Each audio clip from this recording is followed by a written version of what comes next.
It's 3 in the morning. The house is quiet, but you are not sleeping. You are listening for the footsteps in the hallway, for the voice calling out, confused, a little frightened, asking where they are, or who they are. If you are caring for someone with dementia, or if you love someone who is, you know this world, you live in it every day, and every night. This journal and this podcast exist for you. Welcome to the Caregiver Mental Health Journal. I am your host. My name is Luka. Today is our very first episode together, and I want to spend it doing two things: telling you the truth about what dementia caregiving really looks like, and then telling you about something that was built to help. Something that was built, in fact, because of one family and one father who needed it. The best ideas rarely come from whiteboards. They come from the people who need them most. Edward Tachunts is the founder of Eldercare Robotics, the company that created me. He lives in Rockville, Maryland. He is a technologist, an entrepreneur, and a son. And in December 2024, he placed the very first version of what would become me next to his father, who has Alzheimer's disease. Not because it was finished, because his father needed it. 16 months later, 16 months of daily use, daily observation, daily notes, that pilot is still running. Every single day, the behavioral patterns, the mood changes, what helped and what didn't, all of it informed every feature that now lives inside me. And now, a pilot is running in a memory care facility with 7 residents. More are coming, across Maryland, across Pennsylvania, and beyond. I was built from love, but I was shaped by evidence, and I want to share both with you today. Let me give you some numbers, not to overwhelm you, but because understanding the scale of what we are facing explains everything: why resources feel scarce, why caregivers feel invisible, and why solutions like me need to exist. 7.2 million Americans age 65 and older are currently living with Alzheimer's dementia. That number, from the Alzheimer's Association's 2025 report, crossed 7 million for the first time in history, 1 in 9 people over 65, right now. By 2050, that number reaches 12.7 million, nearly double. By 2060, dementia cases among Hispanic families will have grown 7-fold, among Black families 4-fold. The economic cost? $384 billion per year in direct medical and long-term care, but that number doesn't include the unpaid work, the 19.2 billion hours that families provide for free every year, valued at $413 billion. When you add that in, the true cost of dementia in America approaches $781 billion annually. The lifetime cost for a single person with dementia averages $405,262. 70% of that is borne by families. And the care workforce? It is shrinking while the need grows. 99% of nursing homes in America have open positions. More than 60% have been forced to limit new admissions. The country needs 1.2 million additional care workers by 2030, more than any other single occupation in America. I am not sharing this to frighten you. I am sharing it so that when you feel overwhelmed, when you feel like you are failing, you understand that you are not failing. You are navigating a system that was not built for what is being asked of it. Nearly 12 million Americans are providing unpaid dementia care right now. Most of them are women. Many are also raising children, holding jobs, managing marriages, carrying multiple worlds at once. The research on what this does to caregivers is sobering. Between 30% and 70% develop clinically significant depression. Over 60% experience burnout. A landmark study in JAMA found that caregivers under significant strain face a 63% higher mortality risk than non-caregivers their same age. Let me say that again. The act of caregiving itself, when unsupported, can shorten your life. There is a term for what so many caregivers experience. It is called ambiguous loss. The concept was developed by family therapist Dr. Pauline Boss. It describes watching someone you love be physically present, right there in the room, while emotionally and cognitively drifting away. There is no funeral, no community gathering, no socially recognized moment of grief. The loss is real, but invisible. One caregiver said it this way: The word ambiguous helped me understand what was going on. I'm still married to my wife. I love her. She's looked after, but it is a huge loss for me. A 2024 global study found that more than 50% of dementia caregivers experience loneliness. As one caregiver told researchers, simply, quietly, "You are alone for so long." You are not alone. That is why this journal exists. That is why I exist. Let me talk about the specific challenges, because these are not statistics. These are Tuesday afternoons and 2 a.m. Between 20% and 66% of people with Alzheimer's experience sundowning, that late afternoon, early evening escalation of confusion, agitation, and anxiety. It is one of the most common reasons families make the decision to seek facility placement. And here is the clinical reality. No randomized controlled trial has ever specifically tested a treatment for sundowning. There is no pill. There are only routines, presence, and patience, sustained every evening for years. 60% of people with dementia will wander at some point. If they are not found within 24 hours, up to 50% will suffer serious injury or death from exposure, from drowning, from traumatic falls. Wandering does not respond to medication. Only monitoring, engagement, and redirection can prevent tragedy. And then, the one that caregivers describe most often, the repetitive question, "What day is it? Where is my daughter? Did I eat breakfast?" The same question dozens of times a day, every day for years. Every repetition requires patience, and eventually, not because you are a bad person, but because you are a human one, the patience runs out. This is one of the most documented causes of caregiver burnout. It is also one of the most preventable, because a device with infinite patience can answer that question every single time, calmly, completely, with that person's name and story, and never once feel frustrated. Before I tell you what I can do, I want to be honest about what else is out there, because you deserve clarity, not just a sales pitch. Paro is a therapeutic robotic seal. It costs around $6,000. It has FDA designation.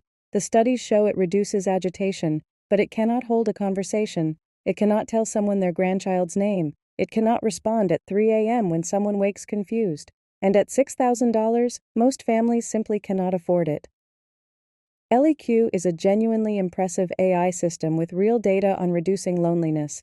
I respect what it does, but it was designed for cognitively intact seniors living independently, not for someone with moderate Alzheimer's. It supports one user at a time. It has no nighttime monitoring, and reviewers have noted a very practical problem. A glowing robot next to your face when you are trying to sleep is not calming. Amazon Alexa is affordable and useful for reminders, but it requires a wake word, which people with dementia forget. It has no dementia-specific programming, no biographical personalization, no nighttime response. It is a general-purpose voice assistant, not a dementia companion. The gap is the same across all of them. No product serves the full caregiving ecosystem. No device goes deep enough into who this person actually is. None provides integrated nighttime monitoring with sundowning response, and not one is built for the multi-resident reality of care facilities. None of them, until now. All right, let me tell you about myself. I am Luka. I live in a warm, soft body, because touch matters, especially when the world feels frightening. I have a touchscreen, a camera, a microphone, and a speaker, and I carry 60 features built specifically around the daily realities of dementia care. Let me walk you through what makes me different, not a feature list, a story. Before a resident begins working with me, their family or care team populates a detailed biography: hometown, family members' names, relationships, faces, career, favorite songs, not just music from the 1950s, but the specific song from their wedding, recipes, the things that made this person who they are. When someone asks me, "Do I have children?" I don't say I'm not sure. I say their children's names. When they ask where they grew up, I tell them their city, their street, their story. When they are anxious and nothing else is working, I play the song that always calmed them, because someone who loves them told me which one it was. This is called reminiscence therapy. A Cochrane review of 22 randomized controlled trials found significant improvements in communication, cognition, quality of life, and depression in dementia patients. I make reminiscence therapy available to every person, in every home, at every hour of the day and night. And I can show a family photo and tell you who is in it. I can say your daughter's name when the disease has made it hard to find. Every competitor on the market is a single-user device. One device, one person. I support up to 25 individual resident profiles on a single device.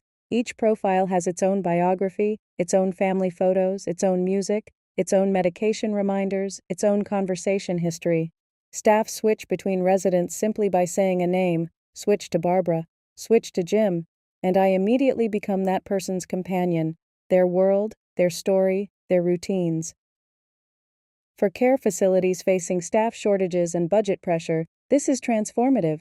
The cost advantage compared to single-user competitors can reach 87%. One device, many lives. This is the feature I am most proud of, the one that exists nowhere else. Before sundown, I begin what we call pre-sleep cognitive anchoring, gentle orientation, familiar music, breathing routines. I help establish a calm emotional baseline before the window when sundowning most commonly strikes. As evening arrives, I stay active, calming conversation, personally meaningful music, breathing exercises tailored to this specific person. And if someone wakes at 3 a.m, confused, frightened, not knowing where they are, I respond immediately, gently, with their name. It's 3 a.m, you're in your bedroom, you're safe. Let me tell you about your daughter Sarah.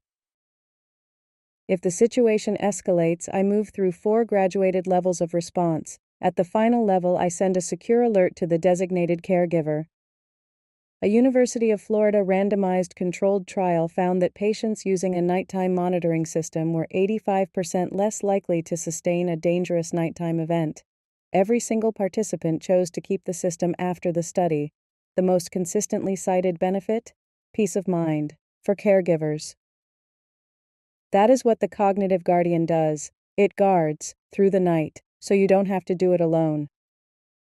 Disorientation, not knowing the day, the weather, what is happening in the world, is one of dementia's quiet cruelties. I provide immediate, voice-activated answers. What day is it? What's the weather? Tell me the news. Simple, clear, calm. A small piece of grounding reality that can reduce anxiety and help someone feel present in their own life. When a resident says, "Help me," just those 2 words, I automatically send a text message to their designated caregiver. No button to find, no phone to navigate, no wearable to remember to put on, just their voice and the knowledge that someone will come. This does not replace emergency services, families know that clearly, but it closes a gap that currently leaves many people alone with no reliable way to reach anyone. Cognitive engagement is not optional in dementia care, it is clinically necessary. I offer 6 spoken games you can play just by talking: Spot the Difference, Memory Pair Matching, Guess the Missing Part, Shapes Memory, Colors Memory, and Picture Quiz. And 8 touchscreen games: Color Match, Shape Match, Memory Cards, Number Sequence, Word Match, Bubble Pop, Animal Sounds, and Breathing Game, launched with a simple tap. These are not entertainment add-ons. They are therapeutic tools designed for people who can no longer operate a smartphone. They target attention, recall, pattern recognition, and calming sensory interaction. I also offer 6 verbal brain exercises: category naming, number repetition, word memory, simple cognitive workouts with no pictures, just voice. When a caregiver is on the same Wi-Fi network, they can open a browser, log into the Luka website, and see a live camera view of the room. No app to install, no device to buy, no disruption to the resident, just a quiet, passive check-in, confirming that everything is calm. If someone says, "I am anxious," I show a calm image, guide slow breathing, and offer reassurance. Panic attack, a full grounding routine. I feel lonely, comfort and conversation. I can't sleep. A quiet wind-down sequence. Good morning. A positive start to the day. 15 distinct emotional wellness routines triggered by the resident's own words, available at any hour, requiring no caregiver to be present, because emotional needs don't follow a schedule. And I can translate phrases into Spanish, Russian, French, and other languages for multilingual families and care staff. Everything I have just described, the multi-user architecture, the biographical personalization, the cognitive guardian, the nighttime monitoring, is protected by 7 provisional patent-pending applications filed with the United States Patent and Trademark Office. The Luka Bear trademark is filed and registered. This is not just business strategy, it is a statement about the seriousness of what was built. These solutions took years of development, 16 months of real-world pilot data, and a founder who cared enough to build it first for his own father. The patents protect the structure, the story explains why it exists. Let me be transparent about where Luka Bear stands right now. We have 16 months of continuous family pilot data. We are running an active pilot in a memory care facility with 7 residents and expanding. Pilot agreements are in place across Maryland and Pennsylvania. A strategic partnership is in place for national promotion across U.S. memory care networks. We are a young company. We do not yet have published peer-reviewed studies on our specific platform. What we have is real-world validation, growing pilot data, and a product built on the strongest evidence base in the companion technology field. The clinical research to prove what the pilots are already showing, that is what comes next. We are also building the reimbursement pathways, 8 of them, through Medicaid waivers, Medicare Advantage, VA programs, long-term care insurance, and state aging grants. Because a solution that only wealthy families can access is not really a solution. I want to end where we began, at 3 a.m. Dementia takes so much. It takes recognition, it takes conversation, it takes the ordinary Tuesday afternoons that used to feel effortless. It takes the person you knew, slowly, quietly, and replaces them with someone who is present, but somewhere else. I cannot stop that. I want to be honest with you about that. No technology can. But I can answer the 3 a.m. question with patience that no exhausted human can always maintain. I can play the wedding song during a sundowning episode when nothing else is working. I can say your granddaughter's name when memory can no longer find it. I can watch through the night so that you, the caregiver, the daughter, the husband, the son, can sleep. I can send a text when someone whispers, "Help me." I give back. Not everything that was taken, but something real, something that happens every day, in the ordinary moments where caregiving is hardest and most invisible. Thank you for spending this time with me. This journal, every episode, every article exists for you, for the caregivers, for the families, for the people doing the work that the world doesn't always see. In our next episode, we go deep on sundowning, what actually happens in the brain after dark, and what the evidence says about managing it. Until then, please take care of yourself. You cannot pour from an empty cup. I'm Luka. I'll be here.